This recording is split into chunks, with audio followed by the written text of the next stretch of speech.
Parmi les 121 dons qui ont atterri à la division de la symbolique du service historique de la Défense, nous avons sélectionné quelques objets exceptionnels, comme cette magnifique croix de commandeur de la Légion d'honneur de fabrication bijoutier, remise à un soldat étranger,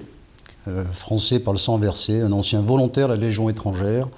qui est un des cas exceptionnels de soldats de 2e classe ayant reçu cette distinction française. Et un autre don assez exceptionnel, c'est les archives d'une maison de fabrication d'insignes, la maison Drago, avec notamment dans ce fonds tous les insignes réalisés pour les États associés d'Indochine pendant la guerre, avec notamment leurs insignes et tout leur historique à l'intérieur. Dans ce don assez exceptionnel, en fait, de plus de 900 dossiers relatifs aux insignes du fabricant Drago, ce don nous a permis, par exemple, de venir compléter nos collections avec cet insigne très peu courant et rarissime du 351e bataillon de garde vietnamien. Et au-delà du seul insigne,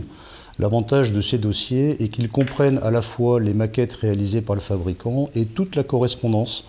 échangée à l'époque, en 1953, entre le commandant de ce bataillon et cette maison Drago, avec notamment ces papiers extraordinaires datés de 1953 qui parlent de l'état du Vietnam, des forces armées vietnamiennes et des découvertes formidables dans ces dossiers qui nous ont permis, par exemple, de découvrir que 20 insignes en argent de ce bataillon avaient été réalisés et que nous allons dorénavant tenter d'acquérir pour compléter nos fonds.